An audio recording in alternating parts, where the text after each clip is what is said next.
That's how I'll start it. I'll just go, I don't know. I'll just go like, ladies and gentlemen, my esteemed guest is the talented.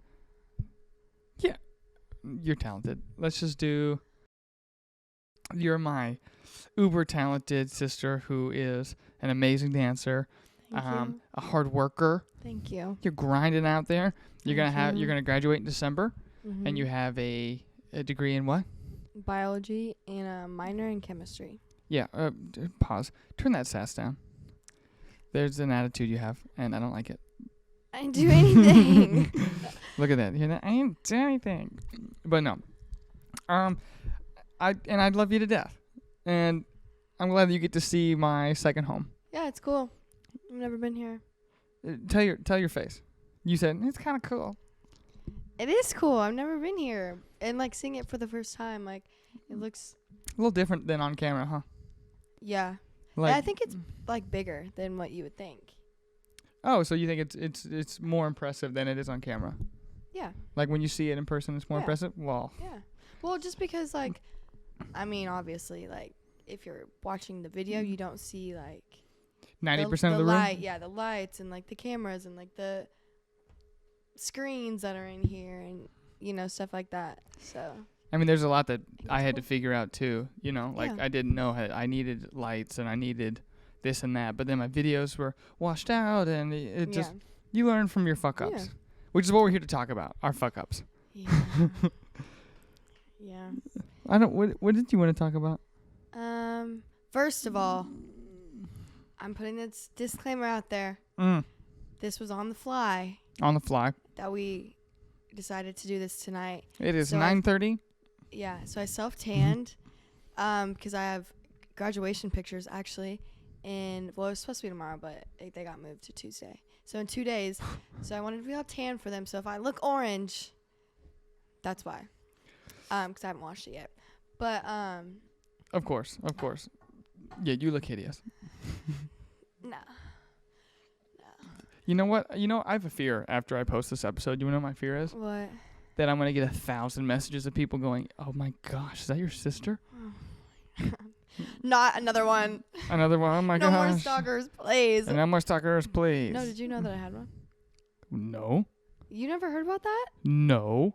It was like my sophomore year of college. Tell me that. I will.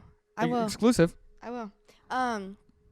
So my sophomore year of college, so that was like 2.5 years ago, I think. Sure. I normally never, so I go to UMKC, and I was on the dance team for all 4 years. My senior year, I was thankful and grateful that I was captain, but I had to go to lab, my chemistry lab, in like full game day, like makeup, hair, and I had like my warm-ups on because in lab they have really strict rules about like. She's smart, people. She's very smart. Yeah. They have really strict rules about like what like skin can show, like you have to be super covered up because it's like a chemistry lab, you deal with chemicals. Right. And so a lot of times, whenever I go to class or I go to lab, I don't dress up for it, and so then I come here like full glammed up. I remember there was the guy, he was like standing in front of me and he's never paid attention to me before, but this was the first time he kind of like paid attention to me. He's like, and someone I remember asked and was like, "Oh, like, are you on the dance team?" And I was like, "Yeah, I am. I have a game after this. That's why I look like this, whatever." And then I remember he was like, he turned around and he like his face literally was like. He's he was like "You're a on the dance team?" pretty smart biology dance and team I was gal. like, yes, I am. Blah blah whatever. Didn't really think anything of it. And so, then I would be around campus and. I would like be in the library, studying, and I feel like I would just, like anywhere I went in the library, I would just turn and like he would be there. Oh. And I was like, this is odd. Like I would just see him at really like random times, and I was like, this is, maybe I'm just like being paranoid, whatever. And so then I had to get to class early for something. I think I came from like a study session that was like right next door to my lecture hall for the chemistry lecture, which he was in as well. I would get there like 30 minutes early, and I always sat front row, like me and my friends did, and he always sat way in the back. And so I would get there like 30 minutes early, and I would like study and get ready for class because I had the study session before, and it didn't make sense, to go home. And I was normally like the only person in there, or there'd be like me and one other person. And this is him? And he started coming in early and like just sitting in there. And Gentlemen, this is how you attract a lady. I was like, what? This is how you get that gal. What is this dude's deal? Like, it was so weird. And then one day, he comes in early like that and sits right next to me, front row. Not creepy. It is just us two. This is so creepy. Yeah, it gets worse. It was just us two. And but he wouldn't talk to me. He would just mumble and like talk to himself. It was so weird. And I'm just like sitting there, and I'm like looking at him. I'm like, what is this dude's problem? Like, and I'm like weirded out. Like, what am I supposed to say? Like, hi. Like, I'm just like looking at him like, what is your problem? And then more people start to come in for class, and he grabbed all of his stuff, moved to the back where he always sits. And so he started to do that, and I was like, this is weird. My friends, we just thought, oh, like, he's just weird, like, kind of like laughed it off. You're one of those weird smart guys. And yeah, just kind of laughed it off. And then we were in lab, like, I don't know, after all of this has happened, and his lab partner was gone that day. Oh, no. And my lab partner, I had mine, and she was my really good friend, still is my really good friend. So how it was set up was, like, we were in the same lab, but, like, different sections. So I was in, like, one room, so there was 2 rooms, and they were connected. And so there were, like, different sections, but the same lab. Okay. So he wasn't in my section, like, in my room, but he was in the lab. We were all in the same lab. That'll come into context. So he asked my, like, professor, like, not a lab TA, my professor, and was like, hey, my lab partner's gone. Can I be her lab partner? And she was like, no, why would she be your lab partner? Like, she's in a different section than you. Like, and you're a creep. Yeah, and she was just like, that doesn't make any sense. Like what? And he started to yell at her and was like, what do you mean? Like, why can't I be her lab partner? I just want to be her lab partner. Like, what do you mean it's stupid? I'm not, like, was just... Belligerent? Yeah, and everyone was just kind of like, what is going on? And I, like... was just kind of sitting there, and I was like, okay, anyways, moving on. And did you hear this when it was going on? Did you hear him yelling and yes, but I was just kind of like, me and my friends were just like, oh my gosh, like, he's so weird, like, just want to get on, because lab's like 3 hours, so you just want to get in and get out and get out. And so then after that, she was like, no, go sit down, go find someone else. Like, that's like unheard of to do in like a college lab, science lab. It's like, can I join your lab group? Like, it's just not a thing. And then she comes up to me and she's like, hey, is everything okay? Because I didn't hear all of it, but... Holy shit. And she was like, hey, is everything, like, okay with this? And I was like, no, he's kind of been, like, not, like, stalking me, but, like, kind of a little bit, being very, very odd towards me. Yeah. And she's like, okay, and she filed... I didn't tell her to. I didn't ask to. She filed a Title IX claim against him, which is a sexual harassment. Oh my claim. gosh. What's his name? I have no idea. That's it. I never saw him after that class. Glory fighters. Glory fighters. Yeah, which is really interesting because normally on, like, the biology track, you take all the same classes. Like, the people you start with, normally they're all have been in my classes all throughout the years. Yeah. So it's like, it was just weird not to see him after that class.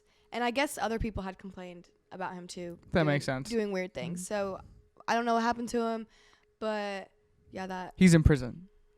I wouldn't doubt it. It was so weird. That's like a locked memory in my brain from that. But then also again,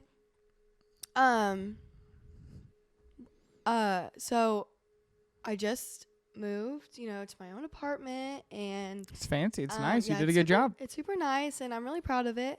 Yeah, I'm proud of you because you're working so hard. Thank you. I appreciate it. It definitely was not easy to get there, and we'll dive on into that. But so I have a lot of windows, and so I always like to keep them open and get the sunlight in and just see the city. Yeah, like whenever I wake up, just like I'm gonna natural light, blah, blah, blah, whatever. Yeah. But also then he's there. People can see in. Oh, good God. People can see in. And so I woke up in the middle of the night, like it was probably like a week ago. It was like right before Thanksgiving break, like right before I went home for Thanksgiving break. And I was like, I woke up at like 3 a.m. and I just was like, I just have a really weird feeling. I was like, I think I should just close the blinds. Like, just make sure everything's locked, whatever. And maybe this had something to do with it. Do you know Vanessa? I don't want to butcher this. Guillen is she? No. She was the girl that got murdered in the military. Mm-mm. It was like made national news. You ever Oh hear about yeah, that? and they buried it. They covered it up Yes. or whatever. Yeah. I just watched that documentary and like, she got killed for no reason. Like, stupid. And so that kind of got me thinking. Like, man, it's really sad, but like people get killed every day for no reason, especially females. And anyways, so got this weird feeling, got up, closed all the blinds, made sure everything was locked, everything was fine. And I just like, it made me feel a lot better. And then like the next days, I just had like a eerie feeling, kind of like, not anything like specifically like, oh, this is what's going to happen. Just kind of like, oh, I should like look over my shoulder, like watch my back a little bit. Well, you did just watch a documentary where a woman got killed for no reason. Yes. And I've been seeing a lot of things on Twitter and like TikTok about, I don't know if you've seen this at all. In Kansas City, there was like a bunch of people where I've been like posting about it on everywhere, saying that there's like a possible serial killer in Kansas City that's like targeting like black females, and there's like one that like got free and like I never heard of this. Yeah, and everyone's saying like, oh, like, and KCPD was like, any claims of a serial killer or whatever are like unfounded and it's not true, and everyone's like, yeah, you guys don't do shit, like they don't like solve anything, and they just like looked into statistics and like, not to be a cop hater, but they just haven't like solved, like a lot of like murders. They just haven't solved any of the murders down there, and or then crimes. And then I see on Twitter they're like enforcing where people can't like, I don't know if this is the right word, drag racing with your cars. Or like street racing. Not even, where they just like do like stupid stunts with their car and like people watch. They're like, what's the big problem? You're like, hey, these street racers. Yeah. Right? And you're like, they watch too much Fast and Furious. We have to stop them at all costs. And then over here to the left, they're like, no, and they're really. like, they're like giving citations to these people for these cars. And they're like, by the way, there's like 150 rounds of bullet casings at these things as well. But we're giving citations for doing donuts and like what, anyways. And so that just kind of makes me feel like a little unsettled, just like looking, what I look like being a female at this age. I'm 22, and like living in the city doesn't give me. And you've had a stalker? Much hope. And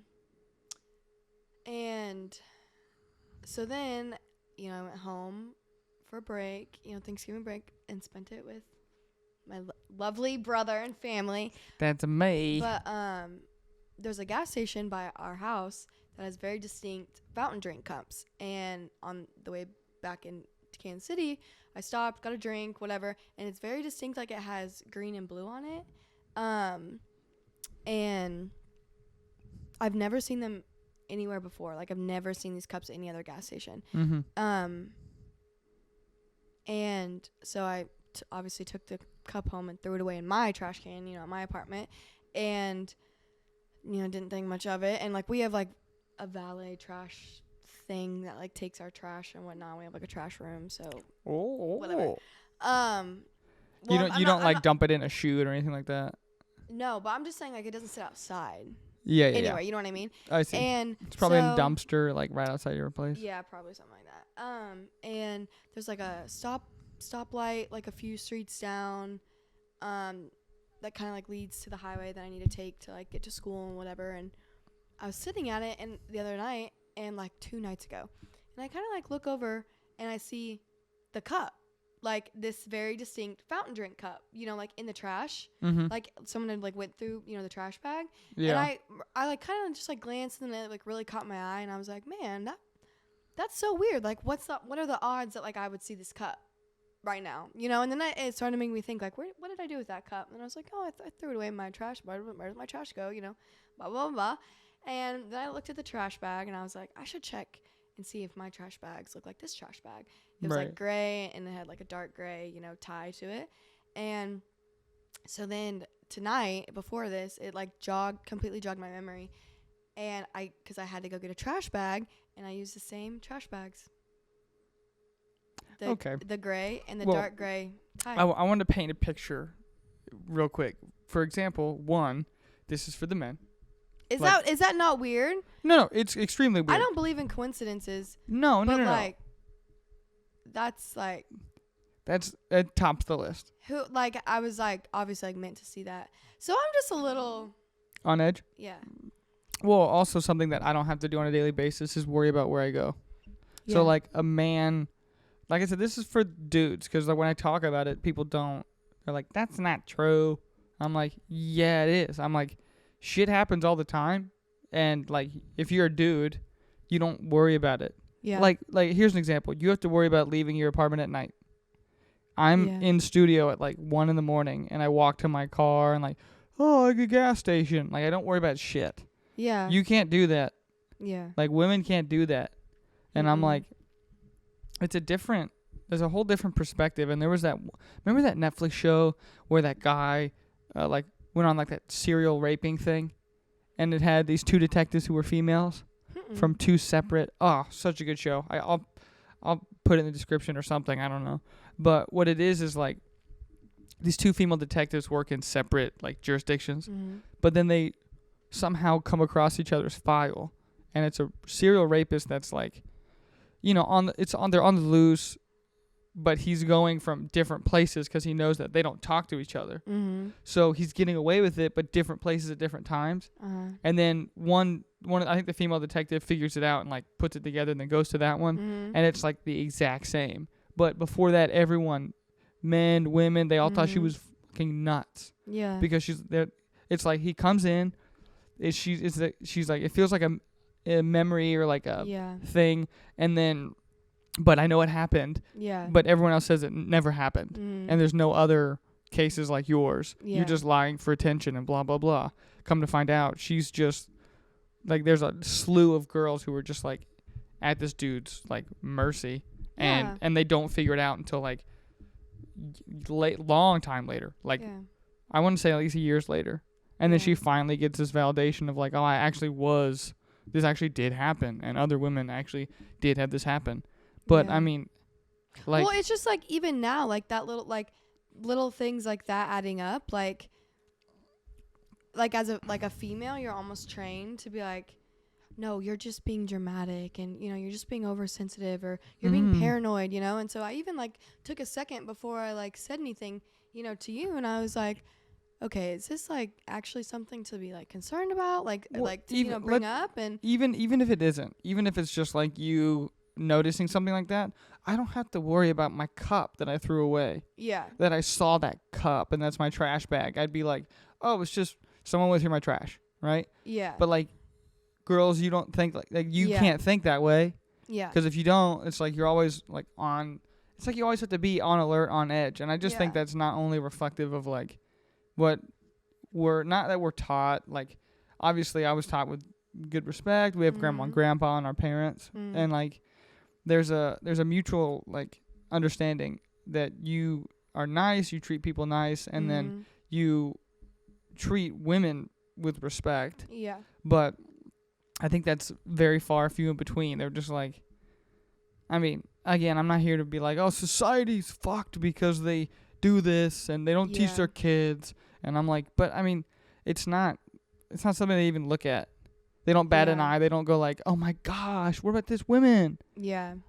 It's like, oh my gosh. It's Well, just like, Yeah. Well, like, even, like, on that thing, like, I can't even tell you how many, like, random and weird DMs I get from guys all the time. And, like, this just, like, kind of sucks, too.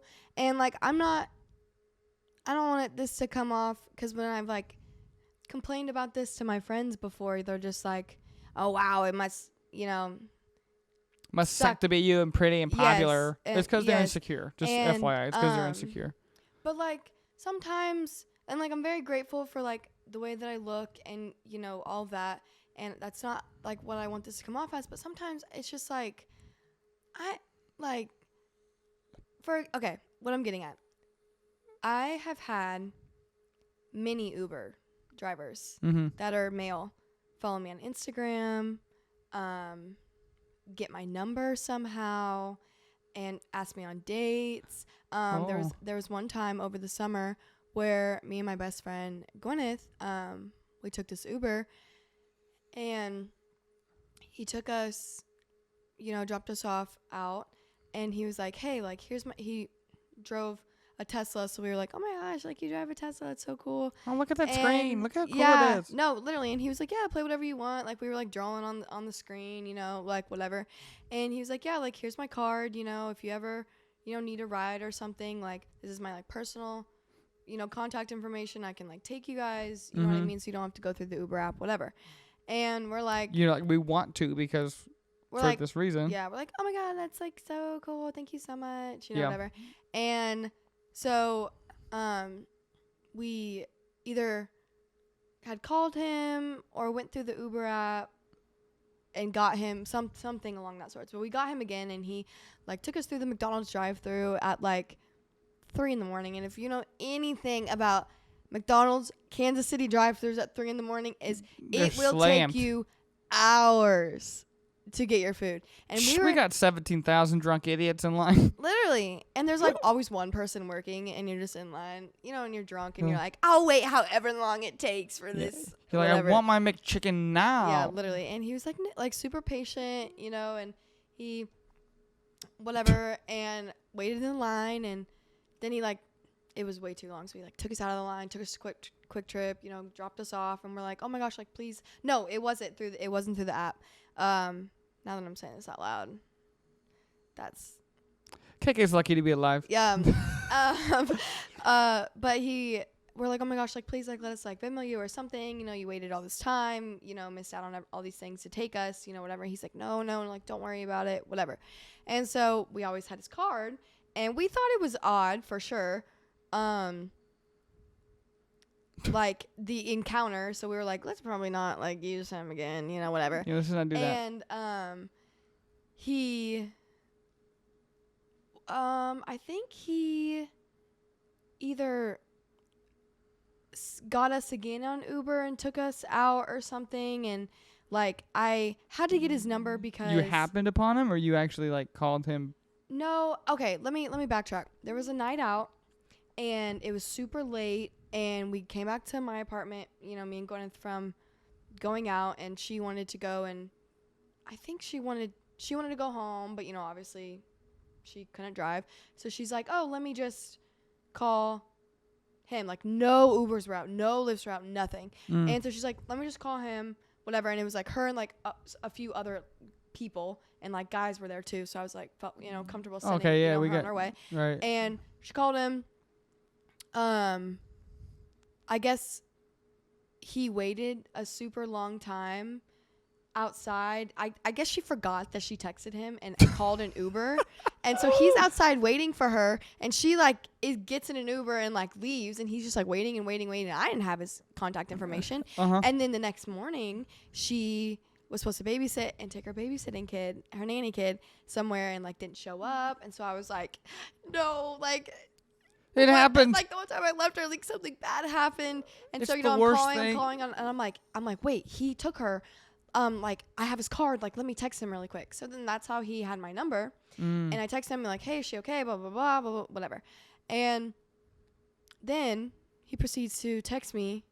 And I don't, you know, when you're like drunk in an Uber in the McDonald's drive-through line, you're just talking out your ass, you know, you're talking about whatever. Yeah. And he was like saying like specific details about me, like, oh, I remember you said you like this and this and this, and I'm going to a concert this date, and I have a suite, and I just would really love to take you, and like, would you be interested on like going on a date with me or something? And I was like, no, dude, you were just my Uber, you know what I mean? Like, don't make this weird and like try, you know, ask me on a date, like, oh. You're like, Gwyneth, burn his card. And burn the card. So after that, I was just like, dude, I'm just texting you to make sure you didn't kill my friend. Like, ugh. Well, I had, it's the same thing with like. Oh, sorry. There's more to this? There's more to this.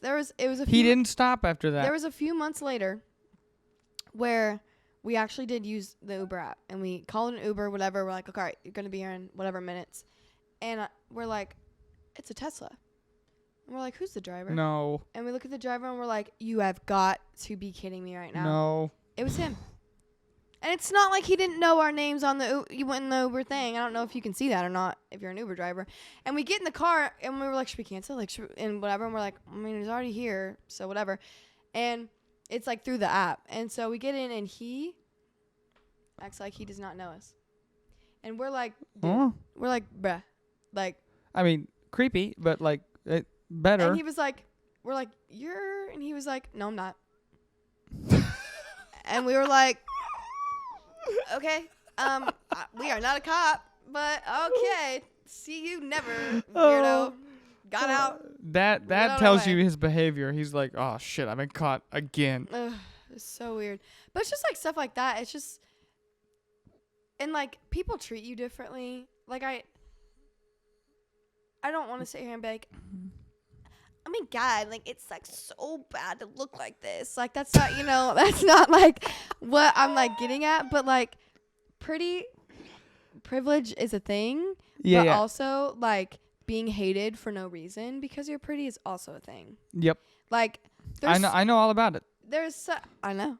Same genes. I can tell how many girls have been like, Chase, you're so just handsome, and I hate you. No, like, girls are dicks to me for no reason sometimes, especially girl bartenders. Oh. They are not kind to me. For no reason. And there'll be like a girl next to me, and they're best friends with her. Don't know her, just met her. They're chatting it up with her, and I'm sitting there waiting forever. I'm like, so that's what it is. I get it now. So when the female, when I go out and the female bartenders they treat me like crap, it's because I'm too handsome. Yeah. Got it. Validated. If that's, yeah. That's true. That's right. If that's what you need. I need that, yeah. That's it. I'm going back to Stacy. I'm going to be like, hey, I know I'm way handsome, but, like, just treat me like a regular person. But, yeah, it's very interesting. And, like, well, it's like, have you had someone go, like, no, put your, like, you go to Hooters or some shit, and they're like, put your number on the thing. Have you ever heard them people doing this, like men? Yeah. Go to Twin Peaks, put your number on it. I'm like, that's so stupid. Like, their job is to treat you well. Yeah. That's their job. Yeah. They're not into you, bro. Like, they're just here to treat you nice so they can get the tip and do their job. That's it. Yeah. And then I remember I had a friend who said the same thing. He's like, dude, like, oh, she's talking to you, man. I'm like, it's her job. She's supposed to talk to me. Yeah. He's no like, offense, guys, but if you flirt, or even, no offense, guys are really dumb sometimes, and they think if you're just nice to them that you're flirting. Yep. They're not flirting. They are not flirting with you, my guy. They're not. Like, and also, like, if you do that, then we're not stupid. We know you're going to tip more or pay for our drinks or blah, blah, blah, blah. You know what I mean? Yeah. Because of that. And, like, that's their job to do that. Like, yeah, and I'm like, that it's not their job. And he's like, no, it's good. And I remember we left, and he was like, I put it on mine. I was like, well, we can't go back there again. Yeah. I'm like, why would you? That's so dumb. No, yeah. And he's like, no, that's a thing. I'm like, no, it's not. Like, that's horrible. That's horrible. Like, that's not gonna work ever. Like, that's never. If you go up to someone who's been like, oh, I picked up someone here and did this, or like, I'm pretty sure it didn't come from your number on the Hooters. No, receipt. and if a girl is interested in you, especially in an environment like that, you will know. Like I feel like in that situation, especially, she will go out of her way to tell you, like, oh, here's my number. You know what I mean? Like she will come to you because she knows this is my place of work. You know what I mean? And yeah, guys are just so dumb sometimes. But yeah, it's just really interesting. So you're saying Stacy's into me? Stacy at the bar. If you need if you need that personal win, yes. Be looking for me. That was good vocals. That was good. I heard it. You didn't hear it. You don't have headphones on. I didn't. I'm sorry. But T-Pain signed me up. Yeah, but no, it's just they don't have that perspective. No, and like, I've talked about just like little things like that, or like a lot of times with like the way I look as well. I feel like guys will be like, I feel like everyone's like, oh, like because you're so pretty, you know, like you probably have so many guys that are hitting on you and blah blah blah, and like also not a good angle. No, gentlemen, that might be the case, but it's not like it's like good company. Yeah, you know, if that makes sense. And like, I feel like guys are almost like have that mentality, and so then they're like, I'm gonna treat you like shit even more, because I'm not kidding. Like, I feel like I get treated like shit more than I do not like from men, because they have this like almost like mindset of like, oh well, so many people I gotta stand out, like her or like hit on her or whatever, and like it's like it's not even about that. Like, just be like a good person, and like that's what's attractive. But like, say that again for the camera. Be a nice person. Be funny. Don't be a creep. Yeah, don't be a creep. Be funny and nice and show effort and go to therapy. Go to therapy. But it's like it's not even about, I mean, yeah, it's like a little bit about looks, but it's not about that. You know what I mean? Like, that's not. Come on, I've seen a ton of like really beautiful women who are with guys that are just like regular, normal, nice, respectful people. Pete Davidson. Thank you. But like, also, it helps to have a 10-inch dick. Yeah.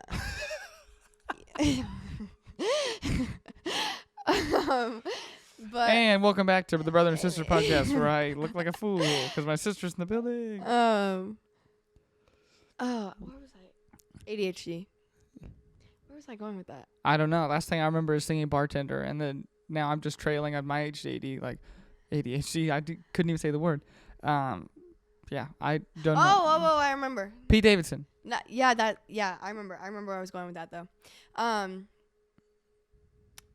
But I'll like try. I've like said this to my friends before, and I'm like, sometimes I just wish that, like, and I don't mean this in like a bad way or like a shallow way.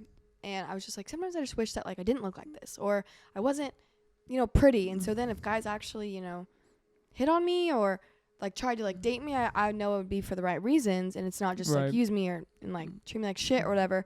And you know, they're always like, oh wow, first world problems, like I'm Mckayla and I'm like too pretty, and I'm like, that's not what I'm saying, you guys. Like I just don't want to be treated like shit. Yeah, it's just odd. Like everyone's always like, oh, I don't like it. I want to be pretty and I want to be thin and I want to be this and that, and then like the girls that are, or like the people that like are idolized, get treated like shit for looking that way. Right. You know, like it's interesting. Well, there's something else that was brought up in my brain.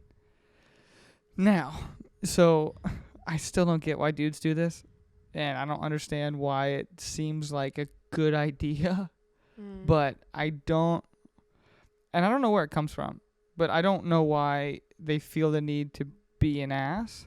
Yeah. Because I feel like then you really have no shot. Yeah.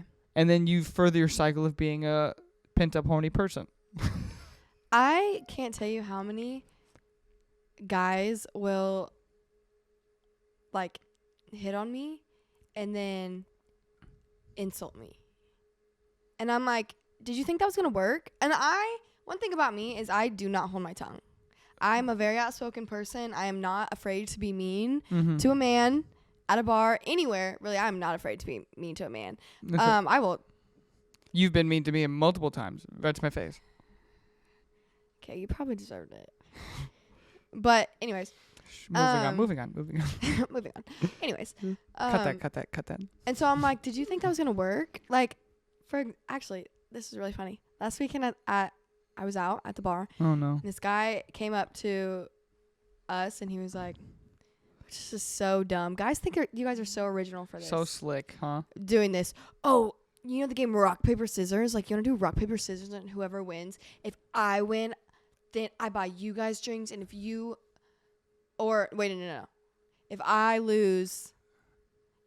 I have to buy you I have to buy you guys shots. Or if you lose, you have to buy me shots. Stuff like that. And you're like, okay, yeah, this is done a million times. I played rock, paper, scissors 800 times already tonight, but let's do the probability. You're innovative, my guy. But and then you play, yeah. And so we did, and he lost. And so he was like, "How old are you? Are you even old enough to be here? What are you, 12?" And I was like, "You go? Are you saying you're hitting on a 12-year-old?" I was like, "In what? Why would you think that saying that would in any way entice me? Entice any of us?" And I was just like, and I said, "What are you, 42?" and he literally goes, and like takes a step back and looks at me, and I was like, "What? If I'm 12, then you're 42." Right, you old fuck. And because I think he was like, I don't know, like 27 or something. And whoa, I'm 26. But he looked like... He had like a receding hairline. No offense. I'm not a hater.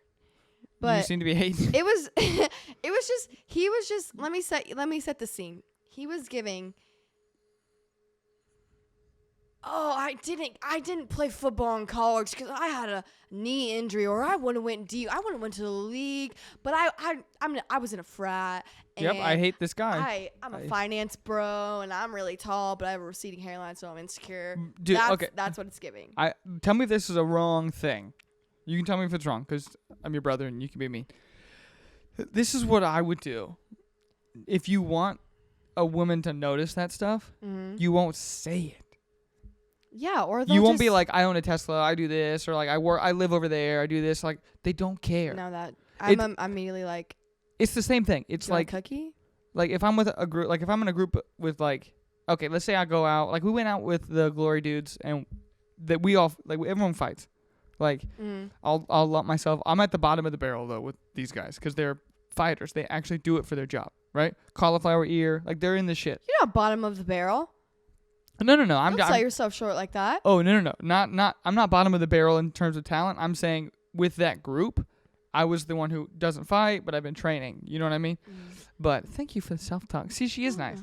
I was lying. She's not mean to me. No. I'm gonna get so I'm a mental health guru. That's right. But it's like if we're in a group with us, right? Maybe you don't notice the cauliflower. Maybe they're wearing a hat or something. You know what I mean? I cannot tell you how many times someone's been like, "Oh yeah, I've fought before, done this and that." Immediately, you know what we do? You don't know how to fucking fight. If you've been in any kind of a scrap, even in the gym, right? Like a good one, right? Where you're like, oh shit, right? You won't talk about it. You'll just, you have it in your arsenal under your belt. You don't say shit because you're not insecure about it. Yeah. Well, so if you tell me shit that's impressive, it means that you're terrified of it, and then you can't do it. Yeah. Like, you don't see me going around talking about the fucking studio and doing this and that unless you're on the show. Yeah. You know what I mean? Yeah, even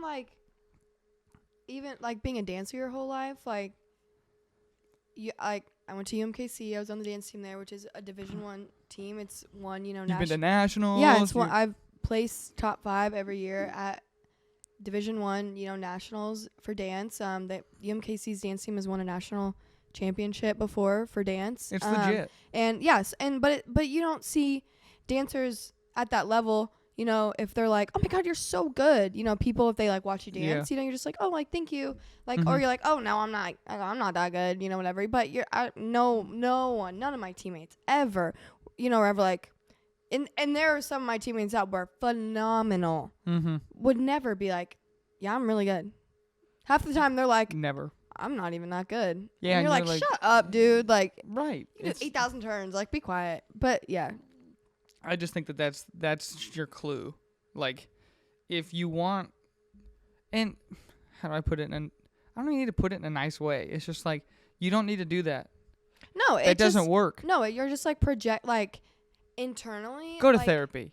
Yeah. That's what we're trying to say. Long story short, yeah, go to therapy. Deal with it with a therapist. Yeah, and like if you feel the need to talk about those things to people and like project that's because internally that's what you're insecure about, and it's like, boom. Oh, I need to project this on other people that I'm not insecure about this, you know, but I really am. And they don't know me. I can fake my way through. Yeah. Well, it's just like when people come over to my apartment. My apartment's very nice. They always ask, "Oh, how much does this cost?" I hate talking about money. I hate when people ask me, "How much does this cost?" You know, what do you do? Type of a thing to afford this. I just hate that.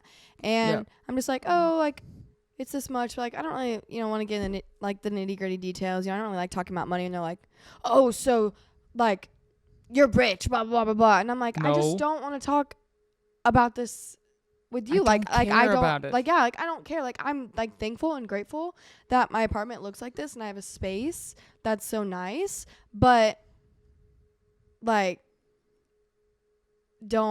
I just don't like, I don't need to be like, yeah, it's so nice and there's like granite countertops and I have a view of like the downtown city, there's the balcony, this is how much it costs, and look at all of my shoes and all my, you know, I don't need to be that guy. Right. You know, like it's just, it is what it is. And yeah, and that, yeah. When I found out. Really quick. So what? Taking a. Sorry. I fully believe that mom or dad would be like, "What are you doing? Are you with Chase?" Who? Mom or dad. Mom did just.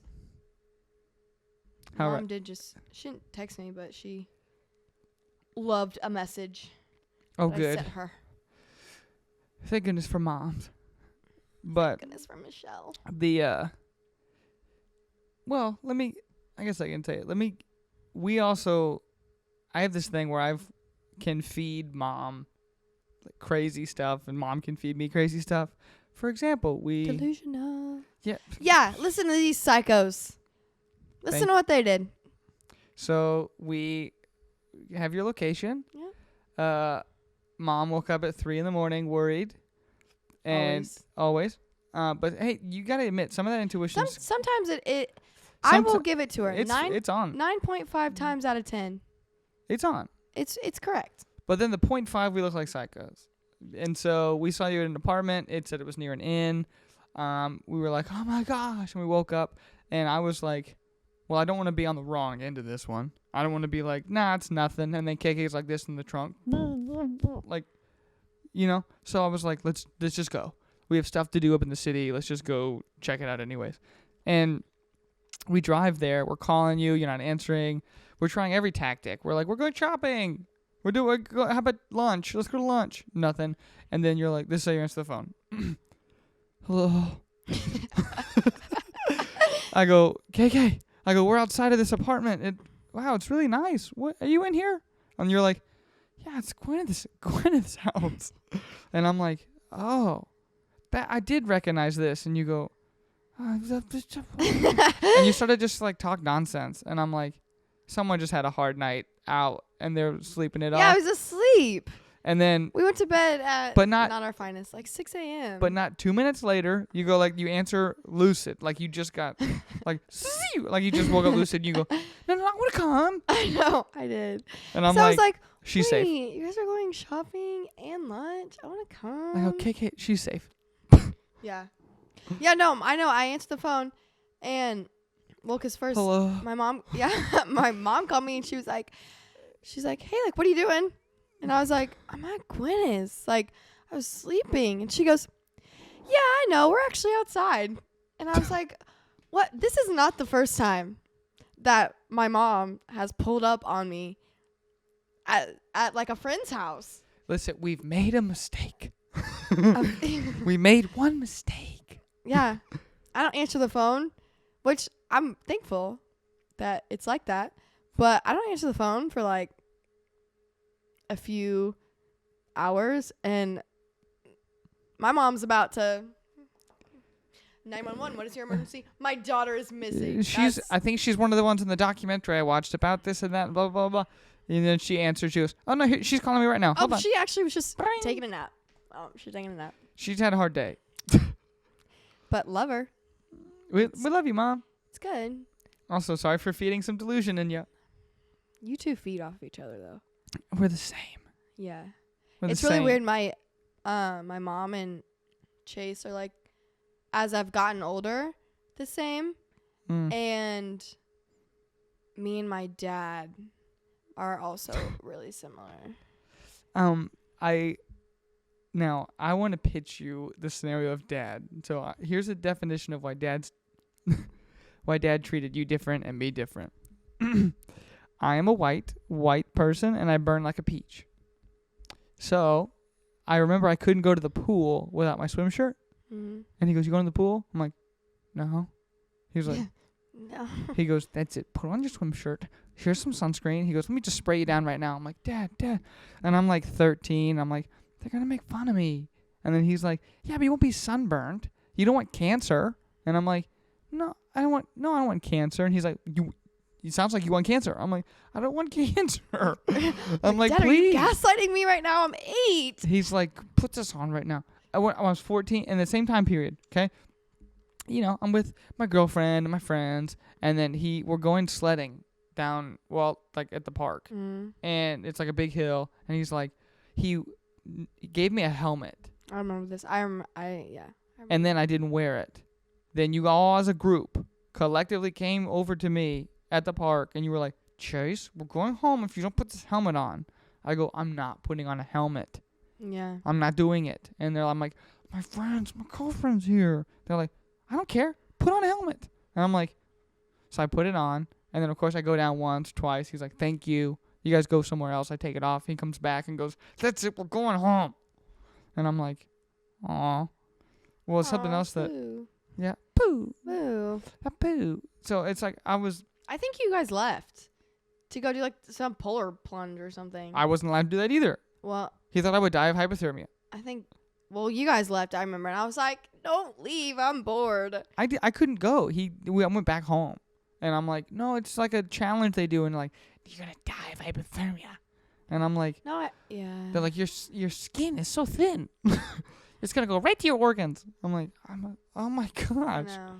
It's just different. No, do you remember I used to, if we had to ride a bike, or more so him, ride a skateboard, scooter, helmet, elbow pads, gloves, knee pads, pants, full pants, Wrist guards.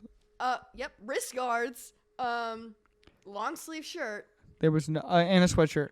Yeah, there was nothing. But the pads can't So go you can't under. get hurt. The pads can't go underneath it. They have to be on the outside. Yeah, they have to be on the outside. So not only was I a marshmallow, because I had all the. Yeah, it's embarrassing. It was And embarrassing. Now try to ride a bike when you're stiff like this. And I'm Yeah. like, oh my gosh. Yeah. I will admit that I probably didn't add to it in any way. For example, when I just had a helmet on, and I was going down this big hill. I panicked because I'm like, oh my gosh, my bike, and I'm going like this crazy, and I'm just, oh my gosh, I forgot that I have brakes.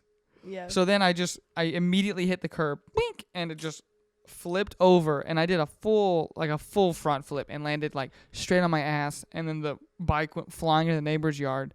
And I remember they were like, my baby, and they run over to me and they're like, "Oh my gosh!" And I go, "That was awesome." Yeah. Just like I was like 9. I'm like, "That was so awesome." How old were you when you broke your? Was it your arm? 11.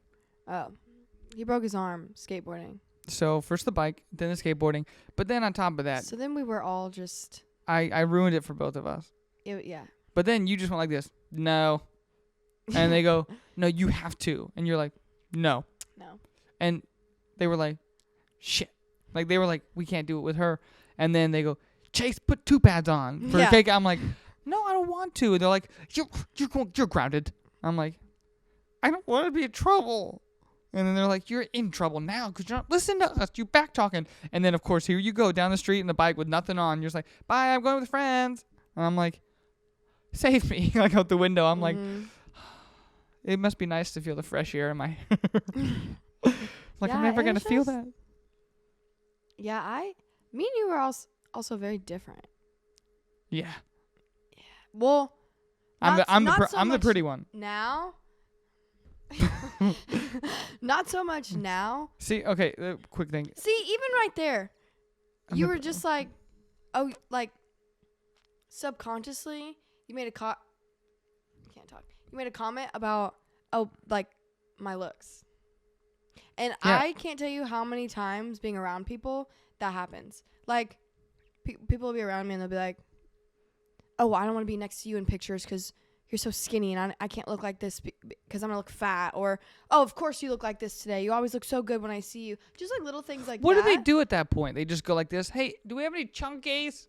And like just look for someone who's like not too No, standard. they're just like, oh, I don't want to stand next to you in these, like, because you look so cute. And they're like, why do I even try when you look like this and stuff like that? And it's like, Well, there's something you told me too. You want to be known for the biology degree, not for the pretty dancer who is in school? Question mark? Like, yeah, no, I can't.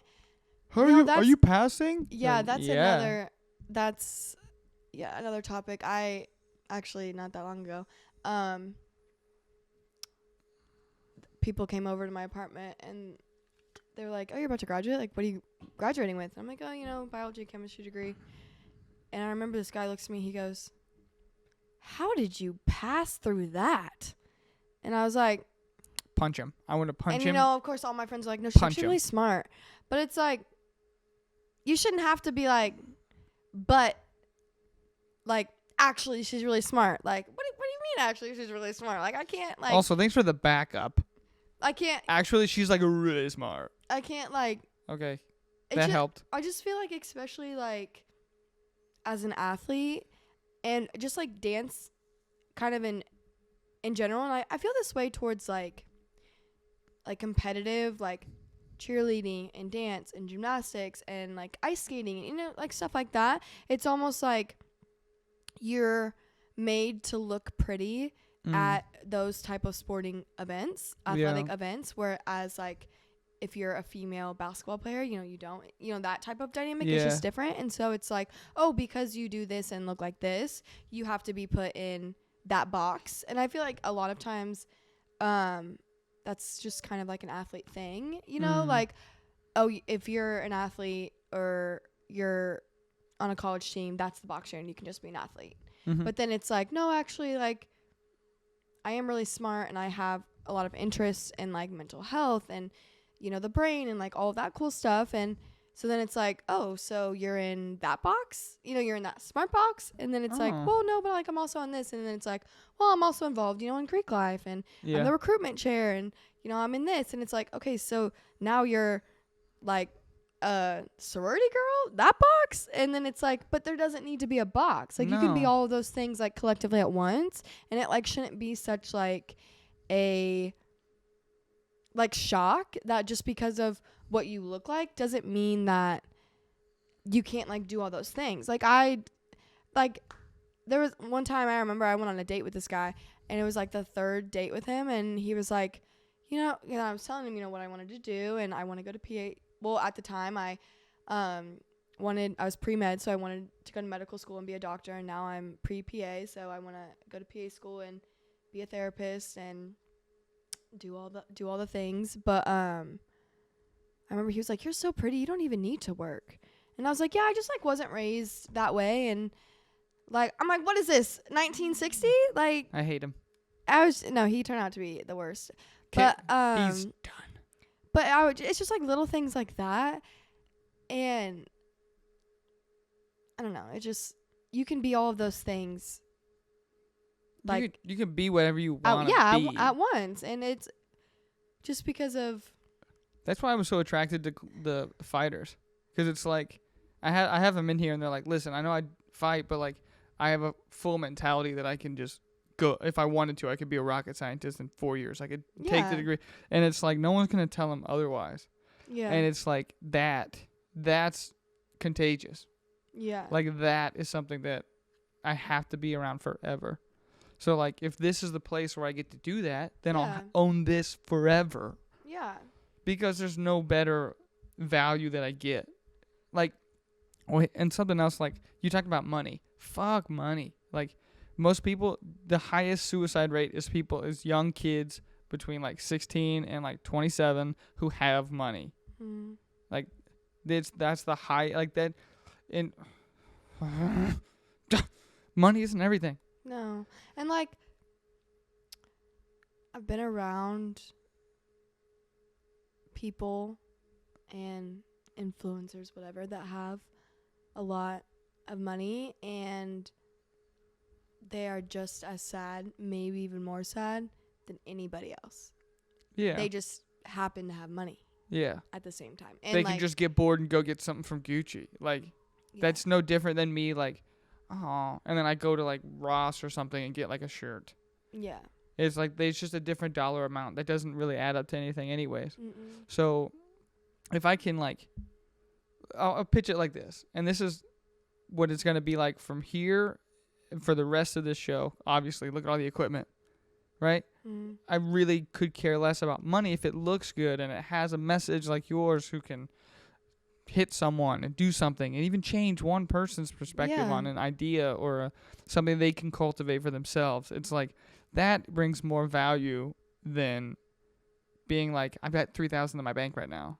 Yeah. It's like, fuck that. I'd rather buy a new camera. I'd rather buy another chair or another mic, another way to record multiple people at one time, do like a conversation. Yeah. Like, it's just that it's more important to me to do that than store hordes of cash that is, you can't take it with you.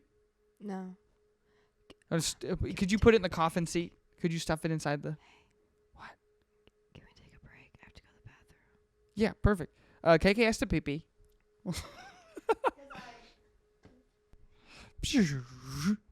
Back from my potty break. And we're back. But, in, like, going into, like, the, different boxes, I actually... This is really fun. I thought this was funny. The other day, this Chiefs player was liking all my stuff and was like watching my stories, and I can't handle a Chiefs player. I can, if it's a regular guy, I can. No, I was like, he was watching my stories, and like I always like repost stuff about like mental health because that, and like my own like self like care journey. I'm fucked up too. Is like really important to me, and like just like posting stuff like that, being like, just to show other people like you're seen and it's like valid to feel that way. I just really like to repost things like that.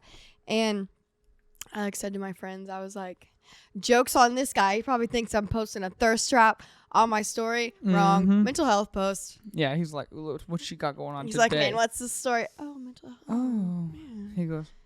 He's like, I'm going to need to internally reflect after that. He's like, I don't know. But yeah, where should I? Can I ask you yeah. Before we go into the mental health, can I ask you a question? Yeah. Have you ever gotten a dick pic? Ever in my life? Like a DM, like unsolicited, like, what the? Yeah. There you go. Yeah. Now, I've received many booby pics. I'm sure. I'm a big. Why would you say that? I'm. Because not even. Excuse me. It's because just this is my show. Girls don't do that.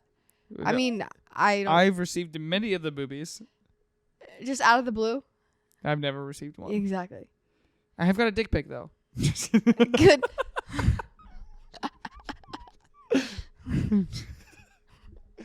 Good for you. Pete Davidson, stop it. I will not have you.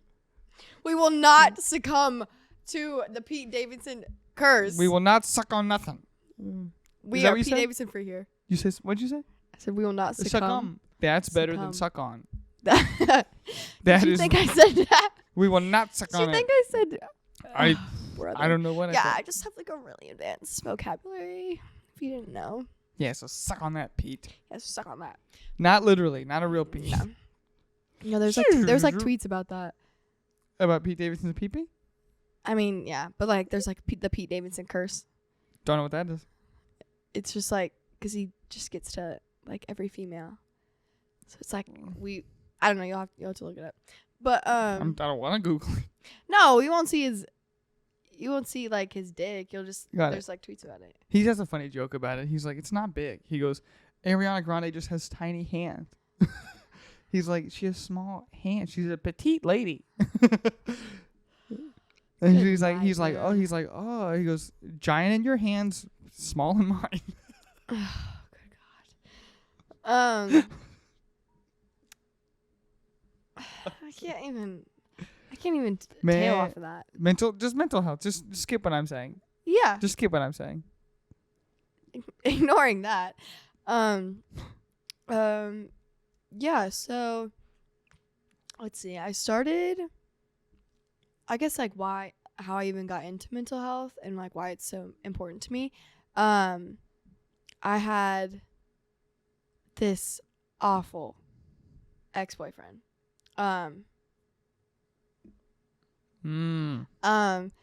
And he definitely a narcissist, has some issues, but he projected so heavily, which narcissists do this, onto me, that I was the shitty person.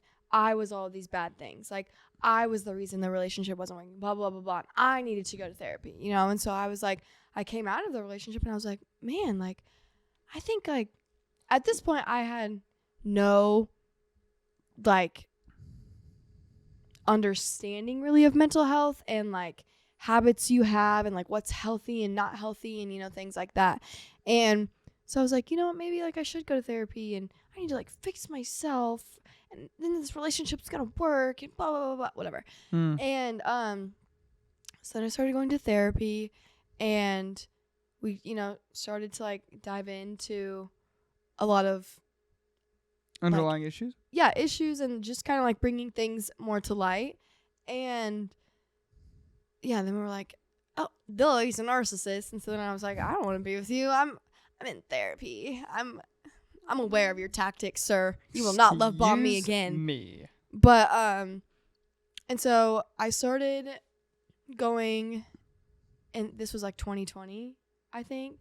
And so I started. Love Jennifer. That's my therapist. Here's Jennifer. Mine's Jason. What?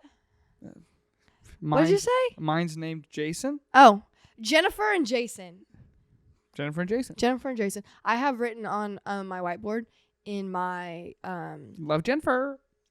No, I have this like weekly calendar thing on my fridge, and I have written on it, what would Jennifer do? Because I'm like, what would Jennifer do in this situation? How would she? It's the same acronym as what would Jesus do? I know, but that's why I had to write it out. I didn't say WWJD because then people are gonna be like, what would Jesus do? And then I have to be like, no, it's Jennifer, and you have to explain. You're like, no, his name's Jesus. So I wrote it out, and it says, what would Jennifer do? And you go, she talked to me. Talk to me about it. She would, yeah. Well, I'd be like, if I was in therapy right now and I was telling her about what choice I'm about to make, what would she either advise me to do different, or what would she that's do? Good. You know? And so then I try to respond like that. But so then I just started diving into like attachment styles and, you know, healthy communication and like when people project and like just like a lot. Once you kind of dip your toe in the water of mental health and like therapy, and you realize the puddle's an ocean. You realize it's an ocean. You realize there is so much that could be wrong with you up here. It's like that video of the guy who's trying to get to his car and it's like a little puddle and he just goes straight through and they go, geez, oh God. Yep. And they go grab him. I think there's a meme and it has like mental health here and they just go straight through, and I'm like, well, that's true. Yeah. Once you like kind of like open your eyes to it, you're like, oh wow. Like, and then it took me a while to be able to notice patterns in myself, and then it took a little bit longer to be able to notice it in other people, and like recognize toxic behaviors in other people, and like just things like that, what you do in a relationship, what you don't, what's healthy, what's not healthy, what triggers you, what are your coping mechanisms, what's learned from your parents, what's not. It's just the ocean. The ocean. But so I wouldn't say I was necessarily like a anti-medication person. Yeah. I know you're fine. I wouldn't say like before, like when I started therapy for years, I was not on any mental health, like medications. It's not. Medications are okay, by the way. Yeah, they are. It's Cut the crap. Yeah, you shouldn't be. Yeah, you absolutely. I'm making a merch shirt that says medication's okay or something like that. Like no, yeah, and like I think it was more so that I like subconsciously was like ashamed if I would need medication. And so it was my senior year. So I graduated in December. So technically 4.5 years took me to graduate, but my true senior year, so like last fall, I was like, okay, like this is my senior year. I have to, make the most of everything, and I have to do everything. I have to make sure to go to every, party, every event. I was captain of the dance team, which held a lot of responsibility. I was recruitment chair for my sorority that fall, which means I led recruitment for the whole sorority. For mine, which is Alpha Delta Pi. Mine as well. Sisters. Sisters. I also was like a biology and chemistry student full time, and I was working as a scribe also, which if you don't know what a medical scribe is, they basically follow around a doctor and take their notes for them. And so I had a lot on my plate, to say the least. I'm still confused. That's a job? Yeah. Like I'm so fucking confused. Some people have it, some people don't. I was an ophthalmologic scribe, so I followed like optometrists and ophthalmologists around. You're talking a different language? Optometrists are like eye doctors. Like they got it. Go to school. They're ODs. That's what they are. Ophthalmologists are MDs. Got it. That are specializing in eyes. So they go to medical school, and then they just pick eyeballs. Went further on to specialize, in eyes. If that makes sense. Well,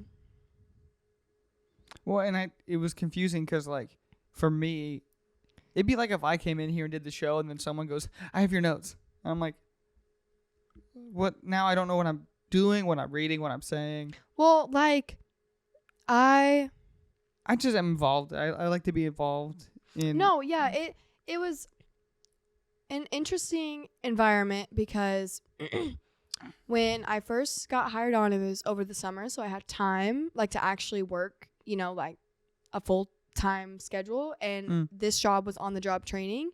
And so it kind of took a while to get down, how because I wasn't just with the same doctor every single day. I was with, I don't even know how many we had, maybe like 12 doctors, and I'd be with a different one every single day, one in the morning, one in the afternoon, different, and every doctor likes their notes differently.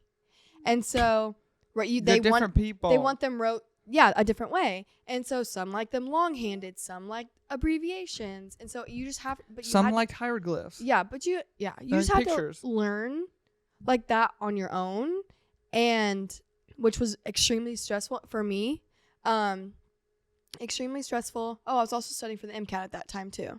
This time I was pre-med. So it was, And so I was doing that, and I'm training, and every day I was like, I felt like it was always a little something that I was forgetting, or they would be like, because I would, I'd have the notes beforehand of the patients we were going to go see, but like, I didn't know beforehand we walked into that room what they were going to diagnose that patient with. I didn't know what they wanted me to code like this patient with. Like, I didn't have their like notes written out of what we talked about in there, beforehand. You had to do all that like in the room when you're with them. And they also didn't directly talk to me. So they're like, imagine like you're This sounds like a flawless system. Imagine like it's like you right here and a patient, and then there's just me typing and listening in to what the doctor's saying to the patient, and having to basically gather what they're saying, because they can't talk to a patient like they would talk to another medical professional, because that's they like, not in a rude way, but like they just want to like understand like the way we have to take our notes for like insurance purposes and whatever. And so I have to like take what they're saying in that conversation and then bring it to my notes, type it type their post-op notes how they would want their post-op notes done. I would also have to go through and like each part of the eye, because they would look in the eye, would have a different part on the like electronic notes to take. So it'd be like cornea, iris, conjunctiva, sorry. Like different parts of the eye, and they would say very like long medical terms about each one of these, but they wouldn't say, oh, this goes under cornea, this goes under here. You just have to know this specific thing goes under this part of the eye. But you know, once you're, it also, takes. How long does it take to be like, hey, if you could do this longhand, that'd be great. Thank you. No, it just takes a while to kind of get into the groove and like feel comfortable with that. And these doctors also weren't super kind, I would say. They sound lovely. But you have to do all of that in 10, 15 minutes that you're in with the patient. But you have to actively listen the whole time. And at this point, I haven't been diagnosed with anything that I haven't been diagnosed with ADHD, which I now am. And so welcome to our club. Yeah, so I'm like sitting there and they're constantly getting on to me. Oh, you forgot this little thing. Or I'd forget. I'd be like, I remember you told me this, but I just can't remember, you know, blah, blah, blah. And I was just like, I just don't get it. Like, why can't I just remember these little things? You know, they're always like, we love having you around and like you're really good at this. It's just there's little details that you're forgetting. And I'm like, I don't know how to not forget those, you know? And I would have to almost like focus, you know, like when I'm in there, because I would just zone out. And then I'd be like, shoot, I just zoned out. I just missed everything that they just said. I have no idea what to write. And now this doctor's going to get mad at me. And then, you know, anxiety's rising and you're constantly on edge. And it's like, I have to get these notes done because then we have to go to this other patient. And then it's just a mess. And I used to fall asleep. Like, so I'm like watching someone do something and I go like this. I get so bored, my body would just like, you go to sleep. I'm like, what? Never, it hasn't happened since, like I said, medication changed my life. It's the reason this building exists. Yeah. Well, I would just zone out. My thing is I'd be like, I'm just going to get on my phone. Like, because it's like, this is really overwhelming what you're trying to do to me right now. I'm bored. I'm going to get on my phone. And so that really is what kind of stuck it out in my brain. Like, maybe something is a little off here because no one else seems to have this problem. And then I started getting into harder classes, and I would study with people and I'd be like, it just doesn't make sense. How can these people study? Or I remember they'd always be like, oh yeah, I remember hearing that word in lecture or hearing that topic in lecture. And I would, and so I just took like, the little, we had a lecture? the little knowledge I remember from that. And I'm like, you guys don't zone out in lecture. You guys remember? I don't do that. Class started. I'm like, yeah. I'm like, oh, okay.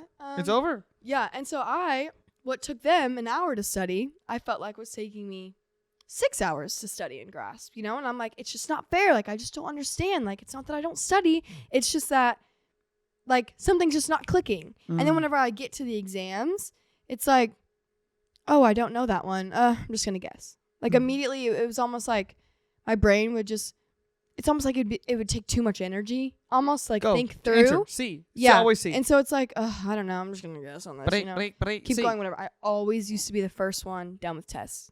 Every exam until I got medicated.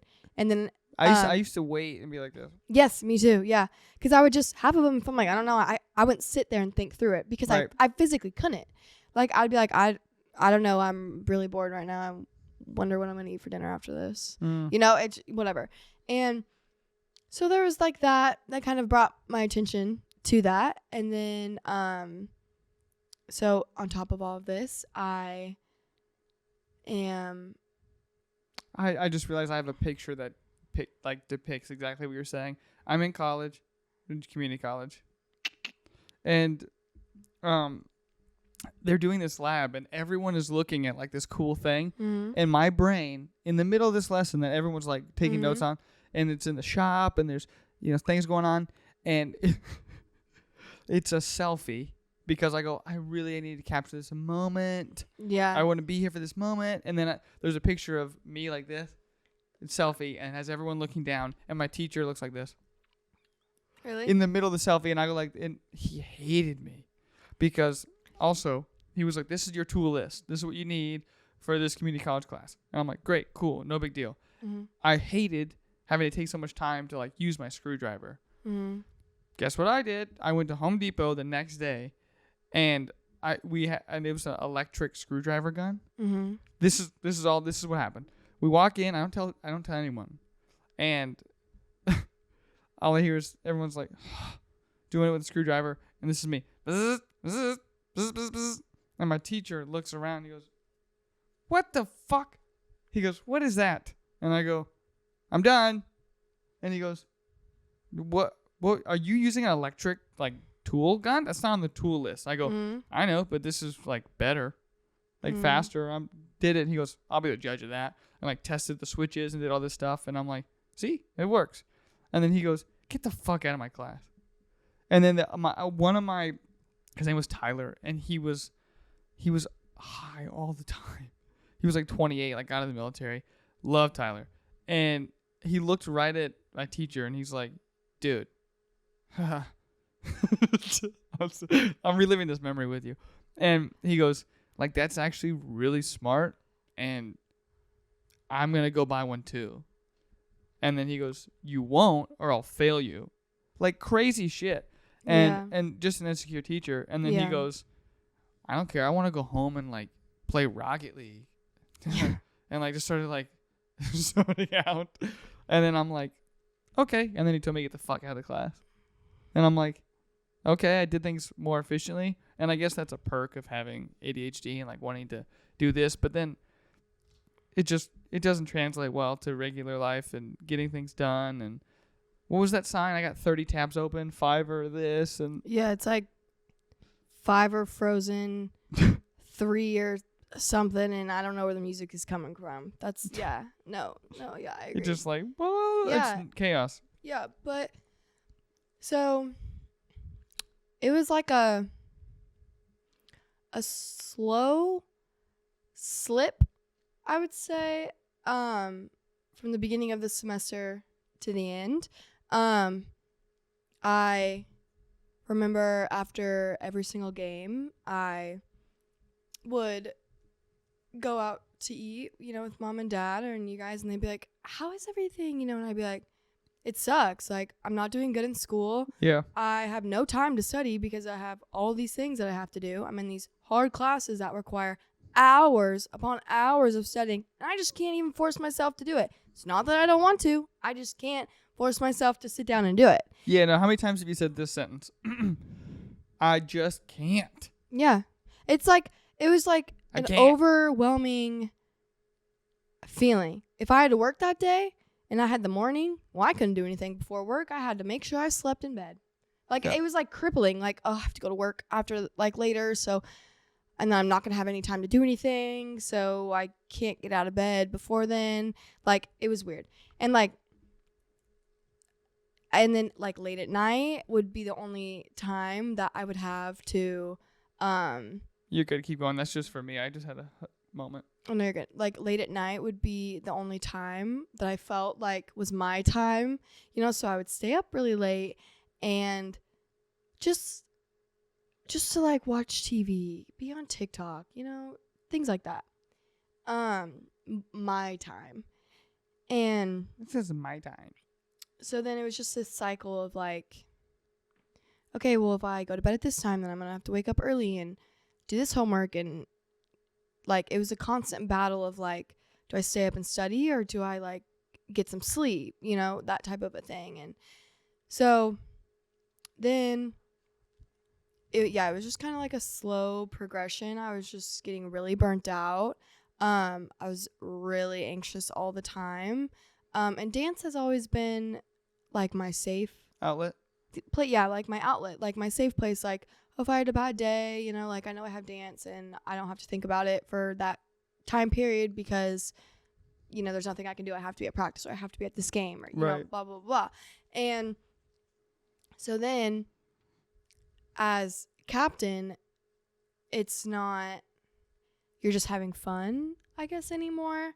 There's just like a lot more pressure and like duties put on you, which I mean, obviously, but and it's just kind of like an awkward position to be in, having to like boss around your friends, you know, and come on, girls, and so 1, 2, 3.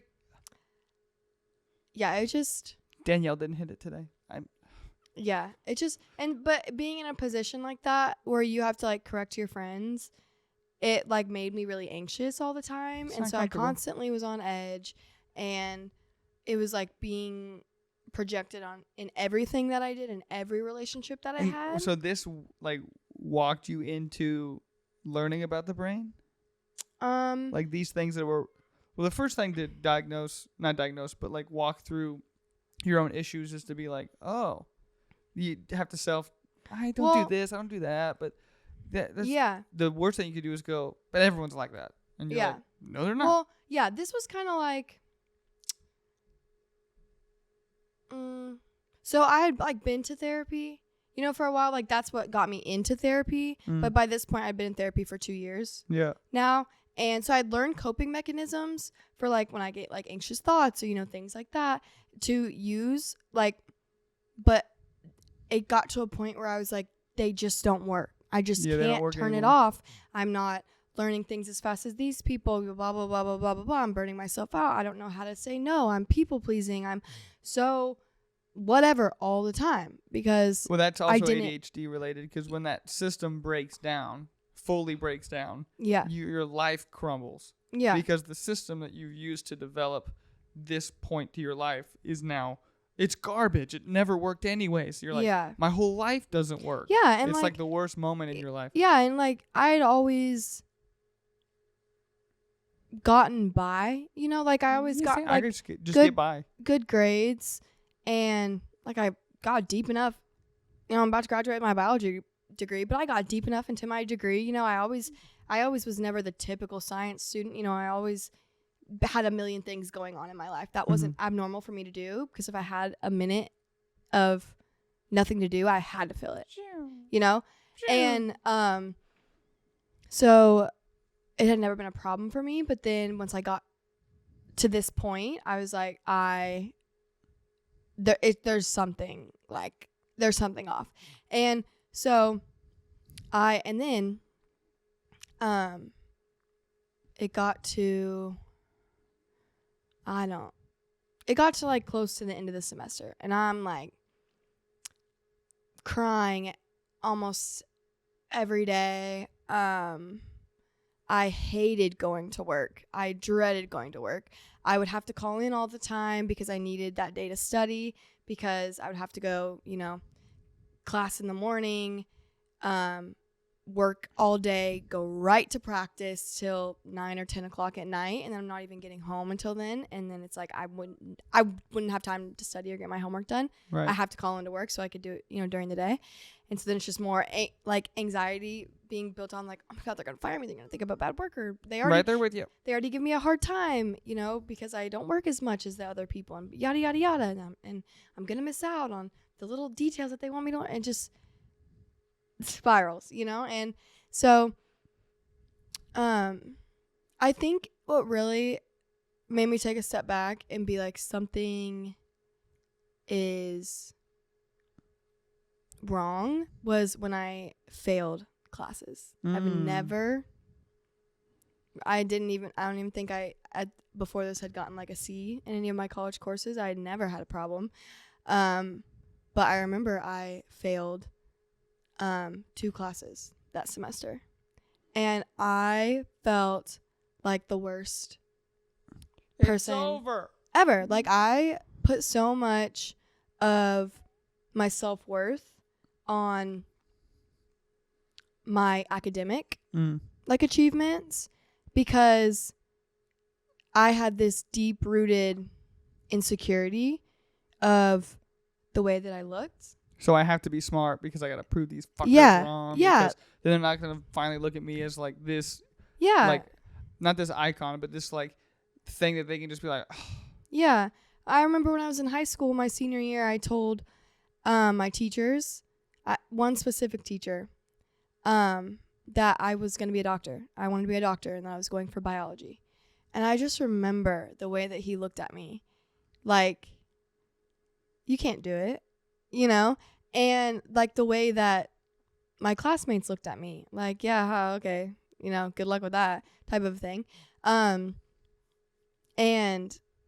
I remember, but I had wanted, you know, in high school, you want to fit in so bad that I almost played into this stereotype to No, just kidding. I don't really want to fit in or whatever, you know, Yeah. like, yeah, I'm like the fun, like outgoing, like popular, like party girl, pretty blonde, I'm stupid, you know, whatever, you know, for whatever, because that's who I was supposed to be, they thought I was, whatever, that's what worked for me.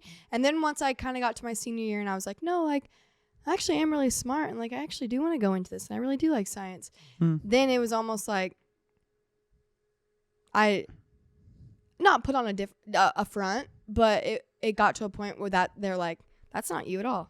Yeah. Because they didn't really know. Yeah. And so I just like always have had this kind of like chip on my shoulder in a way, like I needed to prove myself academically, like, no, I'm not just pretty, like I can do all these things too, like, look, watch me. And so like I remember my freshman year, my first one of my first, I think it was like, I don't know, it was some math course, like an algebra, I don't know, something like that, something like that course. And one of my really good friends that I had just made, that was also pre-med with me at the time, my freshman year, I remember I got 100% on this exam, and she did not get 100%.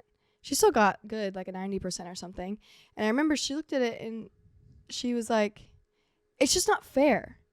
And I was like, what do you mean? You know, and she's like, you can't be pretty and smart. You can't have both. It's just not fair. And I was like, you know, whatever, like just brushed it off. Okay. You know? Yeah. And it's just like little things like that, like little like passive like jabs, you know, that people like throw at you that just kind of like weigh you down and down and down. So I'm like so down on myself. Everyone sees me so highly, and you know, everyone's like so saying all these kind things to me, like, oh, we're so proud of you, like you're such a role model for me. And everyone on the dance team, and they still do, always call me Sunny. Like, because like my positivity and like that like sunshine energy, you know, that's what everyone always called me. And you know, whenever I was with everyone, I was, you know, Sunny, but then it's like as soon as I was home, it's like I just want to be in my bed. I can't smile, I can't muster up anything, you know. It's just like I felt so drained because I was putting on almost like a show. Yeah. You know? And then everyone's saying all these kind things about me, and I'm achieving all these things, and you know, it's just like I was like, I shouldn't feel this way, you know, like so many people would kill to be in like this position where I'm at, you know. And but it's not about that, it's the chemical imbalance in your brain. But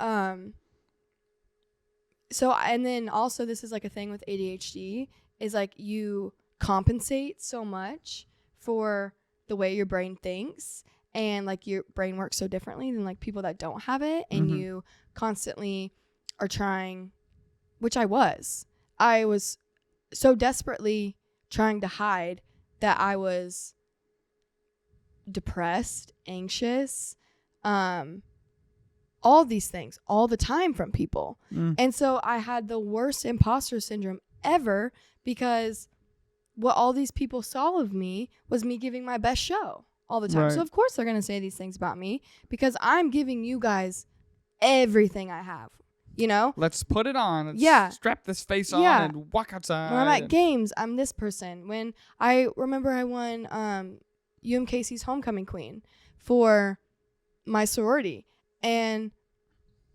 I look back on moments and it's like I have this huge smile on my face, but still feel nothing.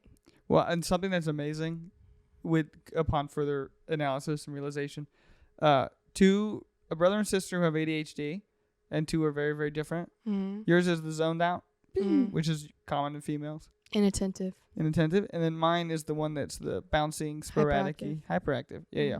So like I'd have 1,000 notebooks and like a quarter of it's full. Yeah. And then I'm like, nah, it needs to be a new color because then that'll make me look at the notebook. And then I'm like, oh, look at this. And I find them and I'm like, you idiot. Yeah. I'm like, good ideas, good stuff here. Yeah. Right? Good job, Chase. You would never accomplish those in that it's like state of mind. I would know exactly what I would need to do. I'd make a plan to study and this and that and the other. But I knew in the back of my head, not even that I didn't want to carry it out. I just couldn't. It's like opposite ends of a magnet. Yeah, almost like self-sabotage. Yeah. Like there's just something in you where it's like, I know I really need to study that right now. I really need to do this. Mm-hmm. And if I don't, it's really going to set me back. But I'm going to go take a shower. Something for you. That camera probably has like 10 minutes left on the life expectancy. So just wanted to FYI. Okay. In case. That way, if I'm not limiting you, of course. Yeah. But I just want to be like, before the camera you're like having a great moment and then it goes, yeah. Beep, and you're like, excuse me, Chase, the camera. Yeah. Do the thing. Yeah. You're like, excuse me. Mm-hmm. Like, but, memory card's full. I also was losing a lot of weight because I was depressed, and it's such like an odd same situation over here. Mine was just that I gained weight.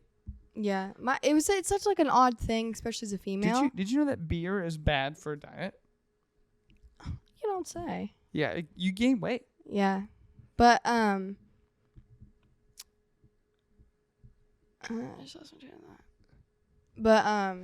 yeah. So I was losing. Welcome to the ADHD show. Yeah, I was losing weight, but like, then you have people, especially like as a collegiate dancer, you know, you're in. So good. Yeah, you're in bra tops and short skirts.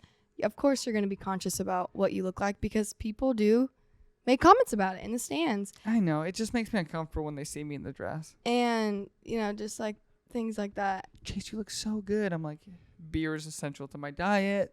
Yeah. It helps me cope with my depression. Yeah. And they're like, oh my God, you look so good. Terrible. They're like, what do you do? And I'm like, I eat one meal a day. And it's a child-sized proportion. That's what I do. It's also just kale. And love kale. Love whole foods. Yeah. Love kale. And a lot of times it'd be like I'd forget to eat or I wouldn't have time to eat or, you know, whatever. And, you know, you're going. ADHD, you don't plan ahead. And then you're like, oh, it's 9 p.m. And I knew I couldn't be home all day. But I didn't pack a lunch because I couldn't get up. I also found something else about early me. enough. Now, this used to be my thing. It was like, oh, Chase can fall asleep anywhere against a wall if he wanted to. I cannot now. Can't do it. Like I used to just wherever it was, crash, bog down. It's enough. It's like you overwork a computer and the computer goes, shut me the down. Mm-hmm. See, I've always been the opposite. It always gave storage is gone. It always gave me really bad anxiety to sleep in front of people. To sleep in front of people. For people to see me asleep, see me in a state like that. You know what I mean? I don't know why. That's always been like a weird thing. Like you never know what you're gonna do in your sleep. Like it could be weird. They don't like it. Yeah. Whatever. But so I'm like feeling all of these things and like building up resentment over time for the people closest to me that aren't seeing it, right. You know? But it like looking back, it's like I tried so hard to hide it from them. You have a good method. I don't want to lose my train of thought. Mm-hmm. People, if you feel any way, anything like that, I'm not just saying our experience is obviously ADHD and the depression, anxiety, and blah, blah, blah that comes with it. But if you, like, even if you tell it, people they won't see it, which is the most frustrating thing in the world. Yeah. Because they're like, oh, like, he's always interruptive. Mm. And it's like, no clues. No clues there. That's not a clue for the parents. You know what I mean? You guys should see our household. It is so funny when me, you, and mom or dad are in a conversation. We'll be like, oh, by the way, and we'll interrupt. Everyone's interrupting each other. And then we're like, ADHD family. But, yeah, so it was I love this song. Yeah. It was just this really... I know Victoria's Secret. It's just this...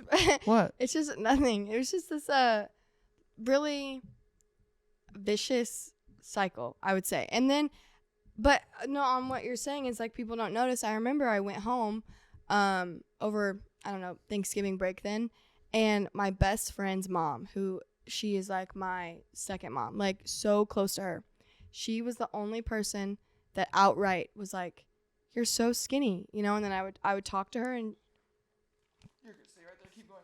She was like, "Are you depressed?" And I remember I was like, I just wanted to cry, like in the moment. Okay. I remember I just wanted to cry in the moment because I was like, no one's ever seen it, you know, or asked. But even then, I'm okay. I'm fine. You know, it's just a little rough patch, you know, whatever, blah, blah, blah, blah. And because I remember, like, I would, like, say little things, you know, like, I'm so unhappy. I have no time. I'm so burnt out to my parents. But they never really got it. And it's not their fault. They have their own shit going on. Like, they have their own life. They have their own stuff to go on. Yeah, and... Mom and dad are great. There's nothing we're saying about that. We have hilarious stories, and I do not blame my parents for anything like that. And not even that. It's just, like, sometimes when you're faced with, like, a situation like that, and it's, like, somebody that you love and you want to help them, it's just, like, I don't know what to do here. I'm just going to give you my best advice, you know? Yeah. And, like, love you through it. But, like... It's when you're so close to someone, sometimes it's hard to see, you know, that it's like a mental illness thing. And I even remember my therapist. I was like, is it normal, you know, to like not want to get up in the morning or, you know, not want to go to work? Because I remember I told her that. And she word for word, and she's great. And she's a great therapist, and I'm very thankful for her. And she's helped me through a lot. But I remember she said to me, she was like, well, if I had so much going on like you did, I wouldn't want to get up some mornings either. And I remember feeling so almost defeated because I was like, I'm trying to cry out for help to somebody, like just for somebody to notice. And even then, it's just like, well, you're in all these things, you know, you're doing so much. Like, what do you...